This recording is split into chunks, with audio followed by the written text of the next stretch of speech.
हमारे पास क्वेश्चन है कि अगर दो नंबर रिलेटिव प्राइम हों, इन दोनों को मल्टीप्लाई करके किसी भी नंबर से उसका जीसीडी लिया जाए तो ए बी का जीसीडी और ए सी का जीसीडी का मल्टीपल इसके जीसीडी के बराबर होगा। एग्जाम्पल से समझते हैं। अगर मैं दो नंबर लेता हूँ 3 और 5, दो नंबर हैं और ये रिलेटिव प्राइम है, इनका ग्रेटेस्ट कॉमन डिवाइज़र 1 से बड़ा कोई नहीं है। ओके, तो मैं इन दोनों को मल्टीप्लाई कर देता हूँ 3 और 5 को, और इसका फिर मैं किसी एक और नंबर से जीसीडी ले लेता हूँ। ठीक है, तो ये 10 है, ये 15 है, इसका जीसीडी 5 आ गया।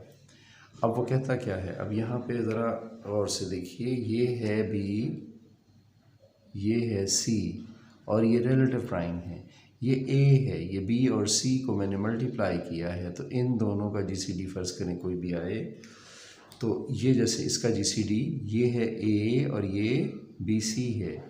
ठीक है, ये साइड है, तो मैं ए लेता हूँ 10 और बी है मेरे पास 3। 10 और 3 रिलेटिव प्राइम हो जाएंगे, इनका ग्रेटेस्ट कॉमन डिवाइज़र 1 से बड़ा कोई नहीं है।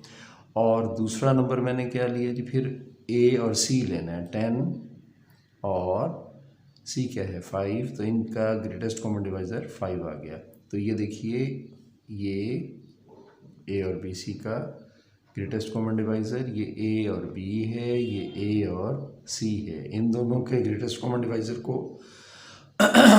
मल्टीप्लाई करेंगे तो ये आएगा, यानी ए बी सी जो है वो ए इंटू बी और ए इंटू सी के इक्वल आ रहा है। ये हमने प्रूव करना है जी, हमने फ़र्ज़ कर लिया। और इसके प्रूफ के लिए हमें क्या करना होगा, हमें ग्रेटेस्ट कॉमन डिवाइज़र की तीनों कंडीशंस पूरी करनी होगी। वो तीनों कंडीशंस क्या हैं कि इसका जो जीसीडी है, हम अगर इसका जीसीडी D1 ले लेते हैं और इसका जीसीडी D2 ले लेते हैं, फ़र्ज़ करते हैं, तो ये D1 D2 अगर इसका जीसीडी आ जाएगा तो हम कहेंगे कि ये एक्सप्रेशन ट्रू हो गया।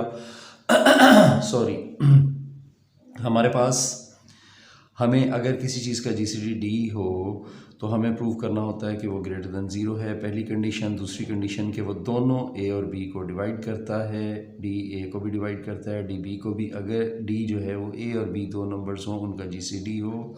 और तीसरी कंडीशन ये होती है कि कोई वहाँ पे नंबर टी हो जेड में कि टी जो है वो ए को भी डिवाइड करे, टी बी को भी डिवाइड करे, तो टी जो है वो डी को भी डिवाइड करेगा। यानी ये एक ऐसा कॉमन डिवाइज़र होना चाहिए जो दोनों को डिवाइड करे और ग्रेटेस्ट कॉमन डिवाइज़र को भी डिवाइड करे। ये थर्ड कंडीशन होती है।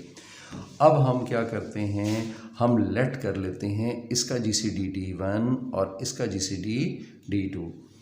तो कंडीशन 1 हम क्या करेंगे जी, हमें पता है कि अगर ये इन दोनों का जीसीडी है तो D1 ग्रेटर देन 0 हो जाएगा, और इन दोनों का जीसीडी है तो D2 ग्रेटर देन 0 हो जाएगा।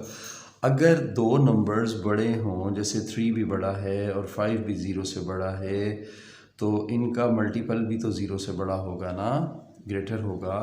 तो हम बोलते हैं कि D1 D2 जो है वो ग्रेटर देन 0 है। सेकंड कंडीशन देखिए जी, सेकंड कंडीशन हमारे पास क्या थी इसकी, कि ये जो है ये दोनों को डिवाइड करेगा। अब हमें ये पता है D1 जो है वो A को डिवाइड करता है, D1 जो है वो B को डिवाइड करता है। ठीक है, अब D1 A को भी डिवाइड करता है, D1 B को भी डिवाइड करता है। तो अब एक चीज़ देखिए, अगर और D1 जो है, D2 जो है वो A को भी डिवाइड करता है, D2 जो है वो, ये इन दोनों का जीसीडी है ना, तो वो C को भी डिवाइड करता है। अब देखिए, एक नंबर 3 9 को भी डिवाइड करता है, 3 15 को भी डिवाइड करता है, तो या 5 15 को डिवाइड करता है, तो इन दोनों का मल्टीपल इन दोनों के मल्टीपल को डिवाइड करेगा। तो इन दोनों का multiple which implies D1 D2 का मल्टीपल A को डिवाइड करेगा ना। यहाँ पे यूँ समझिए कि 3 जो है फ़र्ज़ करें वो 15 को डिवाइड करता है और 5 भी 15 को डिवाइड करता है, तो इन दोनों का मल्टीपल जो है 15 वो भी इसको डिवाइड करेगा। ठीक है जी, ये हो गया। और फिर हमने देखा कि इन दोनों का मल्टीपल इन दोनों के मल्टीपल को डिवाइड करेगा, बी और सी को। ये दूसरी कंडीशन प्रूव हो गई। पहली कंडीशन हमने क्या प्रूव की है, ये वाली। ये आपने क्वेश्चन करते हुए निशान नहीं लगाने, में तो आपको आइडेंटिफाई करने के लिए, समझाने के लिए निशान लगा रहा हूँ कि ये सेकंड कंडीशन हमारी प्रूव हो गई। थर्ड कंडीशन, एक टी है belongs to, consider a t belongs to set of integers. आपको पता है थ्योरी ऑफ नंबर्स है तो इंटीजर्स से ही हमारा वास्ता है। सच दैट, जबकि ये डिवाइज़र है किसका, सच दैट टी जो है वो हमारी मंजिल क्या है, हमारी मंजिल ये है कि हमने इसको अगर D1 लिया है, इसको D2 लिया है, तो हमने A और B C के GCD को D1 D2 प्रूव करना है। T जो है हमारे पास वो फिर A को भी D1 D2, T जो है हमने एक ऐसा इसका कॉमन डिवाइज़र लिया जो A को भी डिवाइड करता है और T B C को भी डिवाइड करता है। ठीक है, विच इम्प्लाइज अगर T A को डिवाइड करता है और T B C को डिवाइड करता है, जैसे 3 अगर 15 को डिवाइड करे तो ये इसके दो फैक्टर हों 3 और 5, तो 3 जो है अब देखें 5 को नहीं कर रहा, 3 जो है वो 3 को कर रहा है। इन दोनों में से किसी एक फैक्टर को डिवाइड करेगा, तो एंड T जो है वो या तो B को करेगा, T डिवाइड्स B, या वो T C को डिवाइड करेगा। अब अगर हम लेते हैं कि T जो है वो A को डिवाइड करता है और T जो है B को, ठीक है, ठीक है, T A को डिवाइड करता है। अगर T इन दोनों को कॉमन डिवाइज़र है तो इन दोनों का ग्रेटेस्ट कॉमन डिवाइज़र तो D है, तो कॉमन डिवाइज़र जो है इन दोनों के ग्रेटेस्ट कॉमन डिवाइज़र को डिवाइड करेगा। तो देन T जो है इसको किसी भी चीज़ से मल्टीप्लाई करेंगे, T3 अगर 6 को डिवाइड करता है तो मैं 6 को किसी भी नंबर से मल्टीप्लाई करूं, 3 उसको उसके मल्टीपल को भी डिवाइड करेगा, तो T D1 D2 को भी डिवाइड करेगा। इसी तरह हमारे पास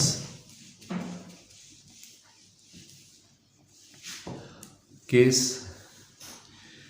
इसी तरह मेरे पास, इसको थोड़ा सा इधर लगा लेते हैं जी।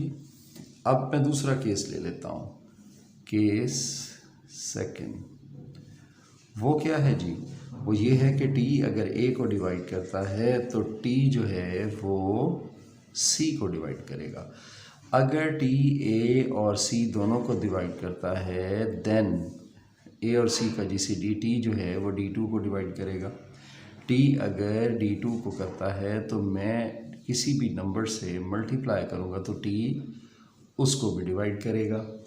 ठीक है, तो इसका मतलब क्या हुआ कि T जो है ये थर्ड कंडीशन प्रूफ हो गई कि T D1 और D2 के मल्टीपल को डिवाइड करता है। तो देयरफॉर हमारे पास प्रूफ क्या हो गया, हमारे पास प्रूफ हो गया कि A और B C का GCD जो है वो D1 और D2 है। ठीक है, यानी यहाँ पे D1 किसकी जगह पे लिया था, AB का GCD, और D2 क्या लिया था, AC का GCD। यही तो हमारा रिक्वायर्ड रिजल्ट है।